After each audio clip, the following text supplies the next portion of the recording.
Oh, I wonder who that is. Hello, Alfie.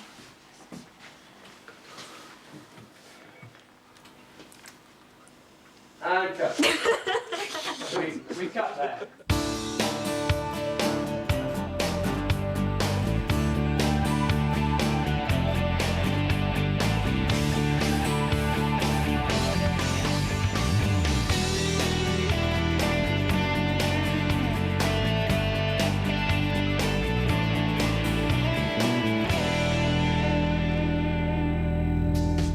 From the moment she first appeared on screen, it was clear that someone special had arrived. If you didn't see her face and you just put a pair of leopard skin stilettos on, you'd know straight away who was walking into any room. So she's got a real identity.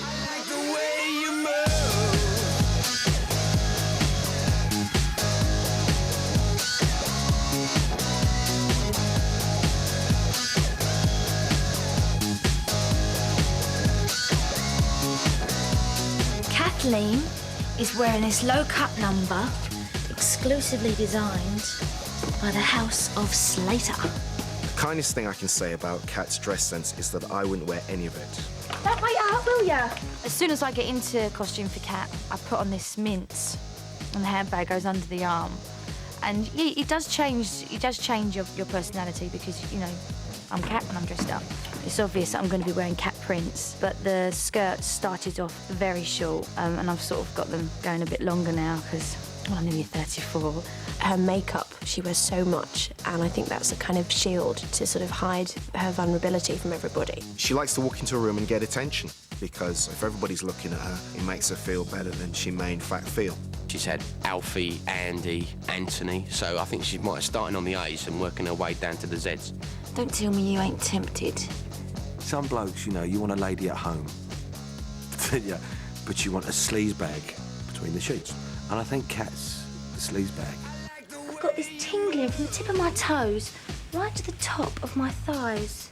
So although she's perceived as the naughty one, sometimes it's kind of a self-fulfilling prophecy for Kat that she plays up to that and she thinks, well, maybe that's who I am. I think in America they quite unkindly call it damaged goods. She's been through a lot in her life, and I think that's tempered kind of the person that she's become today. Kat's very much like a clown, you know, with the dark eyes and the lipstick, the whole look. You tear away that facade and someone underneath is very sad. Because of what happened with Harry when she was really young, she would always feel dirty. And if people think that she's a tart, then she says, if that's what you think I am, that's what I'll be. Hey, what do you think you're playing at? But I thought you... Yeah, well, you need to think again, darling. What do you think? I'll take it further with a little slapper like you. And who could forget the harrowing scenes when Kat's long-kept secret about her sister Zoe and her Uncle Harry came out, giving us a deeper insight into Kat's character. It was just this thing that she's held in for 18 years, and it just, blah, just came out. You can't tell me what to do! You ain't my mother! Yes, I am! You ain't told me who my dad is. What? My dad. Tell me about him. Kat? Tell me. It wasn't my fault. What was? He told me I was his special girl. Who? It was Harry. It did show me why Kat was like she was, because she felt dirty because of Uncle Harry. She felt that that's how life is. That's how I've got to be. Zoe! Well, as soon as I received the scripts, and it was the same for Michelle, I took mine home, she took hers home. And the next day we met in the car park and we was like, can you believe this? And we just gave each other a big hug and was like, this is fantastic. And, you know, reading it, I had to keep walking away from it because I found it so disturbing. I was 13. I was nearly 4 months gone before I realised I was pregnant. I've never been so scared in all my life. You've got a really tough, hard, streetwise character opening up. You got the impression some of the things she was talking about for the very first time. What do you think Dad will say when he finds out I know? I don't know. Charlie, when he found out that it was rape and also that it was his brother, I think he was more angry with himself than he was with her, and I think he hid that by just being angry with her. What he did was wrong. No one's saying it wasn't. I just want you to cuddle me. Like I wanted you to cuddle me then, but you didn't, did you, Dad? Charlie had that kind of, he's not quite Victorian, but kind of couldn't give her a hug. But he did know the circumstances. And you said to look at the moon, because there was a man in it. And whenever I can see the moon, nothing horrible would happen to me. I used to go to bed every night with my curtains open so I could see the man in the moon. They were open the night Harry come into my room. And I turned the other way. Because I couldn't believe what was happening to me. I'm so sorry. It's not too late, Dad. You can give me a cuddle now.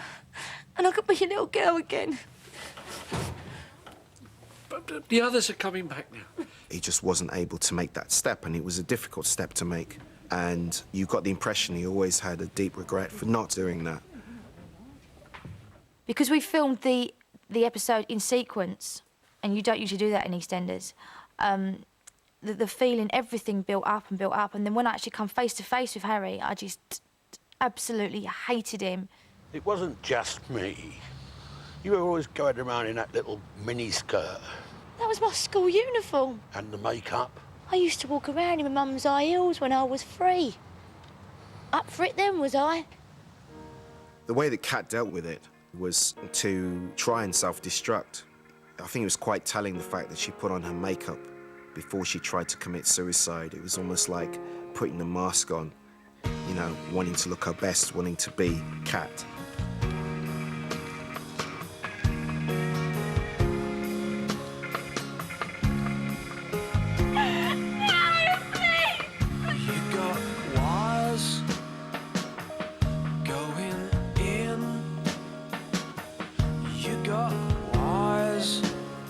Rhythm. Coming out of your skin, there's drop blood on your wrist. I think the way that Harry made Kat feel about herself was really telling in her relationship with Anthony. Trevor said something to me once. He said I was soiled goods. And he was right. You know, Harry didn't just leave me Zoe. He's left his muck all over me, and I'm never going to be able to wash it off. She found it really difficult to relate to Anthony and the pure love that he felt for her, and the fact that this wasn't a man who was going to take advantage of her or abuse her. I do love you. What did she say? She just couldn't handle it because it scared her. She never let her feelings get in the way. When Harry forced himself on her when she was younger and always said he loved her, that made it very hard in future relationships for her to accept other men's love. See, if someone tells me they love me, I can't help but think, what are they after? Because that's what Harry used to say to me. It's only because I love you. You can understand why she equates love with abuse. And that's a really heavy thing to carry around. So although Kat couldn't let herself love Anthony, this didn't mean she was happy for him to look elsewhere. And as soon as Dr. Truman, you know, fancied or fell in love with someone else, it's bad enough. But to fall in love with, you know, a girl who would have been, in theory, his daughter-in-law. Oh! I'm in love with Zoe.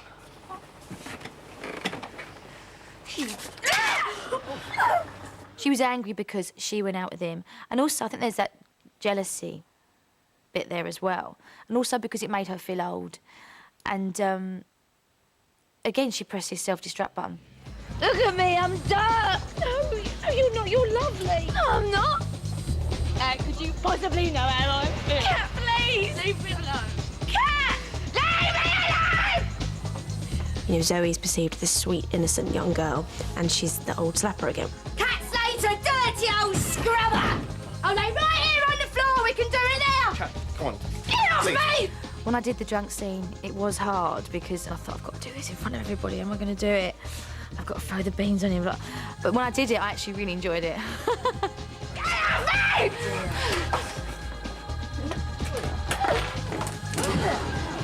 Now you as dirty as me. So just when it looked like they could never reconcile, they had one last-ditch attempt at making things work.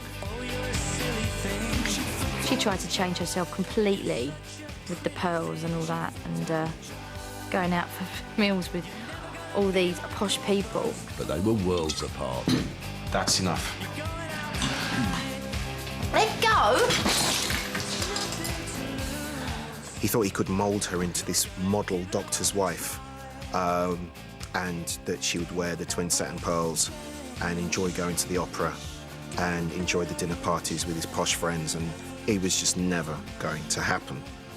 Look at me, Anthony.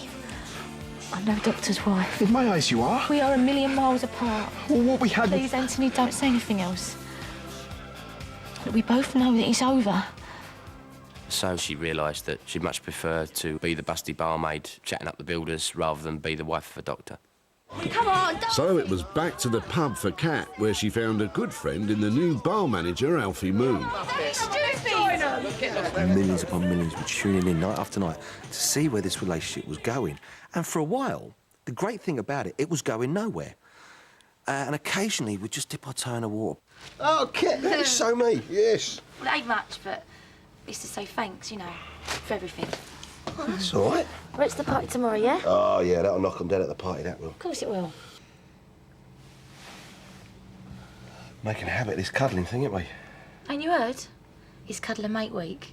People at home saw that little spark there. I was going home and I got mates and family from all over the country going, when is Alfie gonna tell Kat? And we'd get on, when me and Jessie would get really excited, we'd see scripts and go, is that? No, it doesn't happen this week. Was it? No, but look, we'd make a little step closer. I don't love her. Well, then why do you do such soppy things for her? Because she's a mate and she's had a rough time of it, that's all. And Kat comes through the bar and I get Kat in a headlock. And that scene, Jessie didn't expect it. Oh, all right, I'll treat like everyone else, OK? I can't believe I left before it all kicked off last night. Yeah? Yeah. Hey, Kat, a cup of tea, do you, love? I'll get you a cup of tea. He did rub his knuckles on my head and he did hurt. Hey, me and you, see that? We're like that. We're mates, aren't we? There's this woman that I like. What, the mouthy one at the bar? Yeah. Thanks for being my date tonight. That's all right. I just can't make her see the way I feel. It was fun. You're always here to pick me up, aren't you? Sometimes I wonder why you put up with me. Is it just how it should be? You at my feet holding the torch for me. Watching carefully now. Cat's just had an accident, all right. You do love her, don't you? Yeah, please shut up, OK? Would you like Cat? Do me a favour, will you? Oh, darling, you don't have to be embarrassed. When Kat and Alfie together, they just have a really good time. They just have a laugh. And again, it's that thing in EastEnders where will they, won't they? Keep them hanging on? Are they going to get together? And then finally, I'm just besotted. Hey, yippee, Cat. Who's the plucky man this time, then? You are. I just think they're just made for each other. Kat, you know, I really need to think about this. I've thought about it. Sometimes as attractive or quite titillating it might look, it really ain't. Because don't forget, you've got 4 cameras. I could be kissing her on the cheek, I put my hand over there, go, no, Shane, you've got a shadow on your face. Oh, OK, can we start? We've got to take the lipstick off, Shane. Can we start again? So you put your hand around the neck and go, right, Shane, where are you going to get? Put your hand around, where he's going to kiss her on the neck. Where's he going to kiss you? Going to bite your ear. Ow! It hurt. Don't bite me ear. OK, kiss her. Stop. Go on, go. It's like a real intricate dance routine. And, of course, each time they've got to take the lipstick off. Oh, my God, because I've got no lips. But it is great fun, and I'll be honest with you, I did slip of the tongue a little bit. I went like that. Oh, you're forgetting something. Yeah, I love it.